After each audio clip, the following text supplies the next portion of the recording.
The Prince of Persia series has always had a special place in my heart, going all the way back to Sands of Time from 2003. Playing as the prince with no name, traveling through castles and dungeons while avoiding traps, defeating the undead enemies made of sand, and of course using those time powers to help along the way. It's a series that speaks to my childhood and brings back so much nostalgia with it. But when it came to some of the later games in the series, I wasn't super happy with those. And yeah, I'm looking at you in particular. But I still wish that we could get more out of that series since it had the potential to do so much more. Funny enough, fans speculated that the Assassin's Creed series could have been the reason why we stopped getting Prince of Persia games for so long. That's because the sequel to Sands of Time was originally pitched as a focus on the prince's assassins and was set to be called Prince of Persia Assassin. The team that worked on that later went to create the very first Assassin's Creed game, and yeah, the rest is history. So after all this time of us getting fewer and fewer releases, people's hopes started to get higher when Ubisoft announced the Prince of Persia Sands of Time remake back in 2020. And right now, 4 years later, we haven't heard too much more about it, but at least they say it's coming along. But instead of that, we're here with the newest Prince of Persia game, and it's flipping the series in a totally different direction.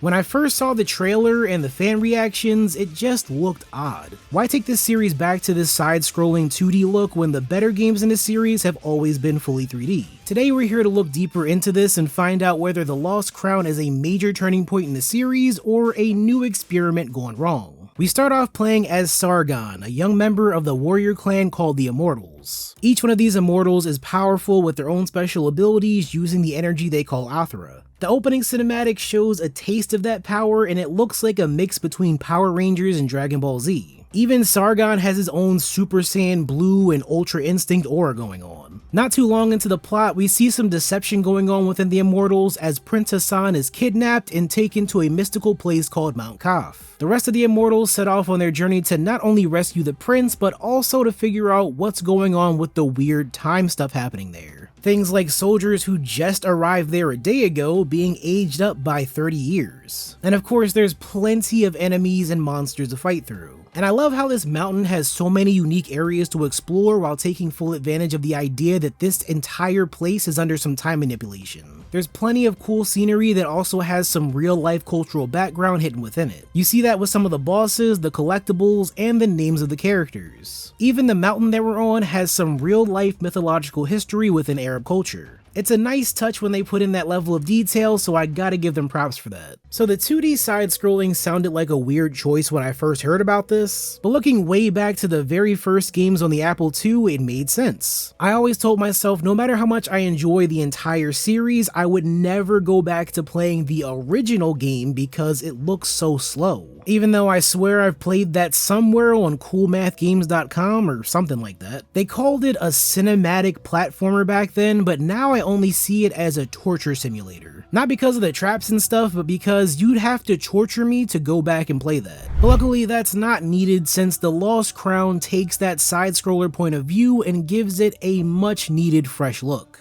Although maybe not as fresh as it could be. I do care more about gameplay than graphics, but I won't lie, some of the environments and character models don't have the most detail to them. And it's fine because of the overall art style, but when you pay close attention, this starts looking more like an Xbox 360 game than something released in 2024. Regardless, I love the effort they put in to make the animations and finishers as colorful and stylish as possible. It adds to the overall feeling in combat, and it makes you want to do as many parries as you possibly can to see them over and over again. In all my years of playing metroidvania games, I never expected the genre could evolve too much. But the Lost Crown added a new feature where you can not only add markers into this massive map, but it also takes screenshots of the area too. And I know what you're thinking, that doesn't sound like it's too groundbreaking. But it makes it so you don't just have these random points to go back to, and as you gain more of your abilities, you can see exactly what it is that you can go back to and unlock. For example, there's this one area in particular that I kept coming back to because I knew there was something that I could do right above me.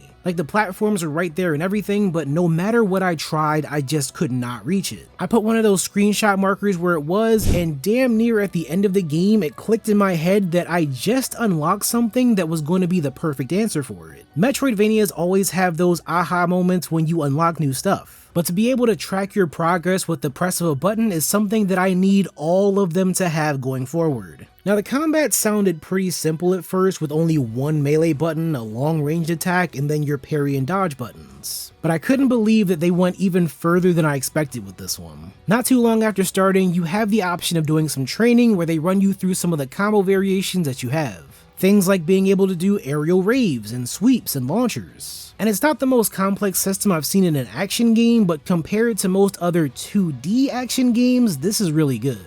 I never claim myself to be a combo master, but I see what kinds of shenanigans you can get yourself into if you care enough to do it. Paying attention to the spacing between you and your opponent is an important tactic. Plus, when you have things like walls and platforms around you, those can add more to the options that you have. And that's before we even get into the different time powers that Sargon gets access to. Some of these seem kinda simple, like being able to double jump and grapple on the enemies. But funny enough, those two aren't even some of the first abilities that you unlock. I was kinda shocked at first since it seemed so basic, but instead they give you some of the more challenging techniques first so you can get more comfortable with everything. So you're able to do things like set a rewind point to call yourself back to. That came in handy mostly for puzzles, but later on it was really helpful during some boss fights. And yeah, not every power is going to feel like it makes a difference throughout the entire game, but I really like the level of variety that they threw in here. Then finally, we have these super moves called Athra Surges. You start to unlock these as you go through your journey, and my god do they come in handy. They're charged up using a bar in the lower right, and you can do anything from a level 1 surge to a level 3. I really liked using the level 2 surge where Sargon shoots out a powerful arrow since it deals a heavy amount of damage without needing to be up close and risky. Now I can't say that the fights here are really hard between regular enemies and even bosses, but I did have some tough challenges along the way that put my skills to the test. Just like most other action games, you're gonna have to learn the patterns and go through some trial and error during fights. So depending on how skilled you are, some of the bosses might give you a good run for your money, but a little patience can go a very long way. That plus a little bit of luck sprinkled in here and there. You have a ton of options to build up Sargon and fit your best playstyle. You'll collect crystals all across the map and you can use those to upgrade Sargon with things like more powerful attacks and extra health potions. It does get hard to choose what's best for you since you can't get everything without finding all the hidden secrets and items on the mountain. Hell, after completing the game, I was barely past the 60% completion mark even with the entire map filled out.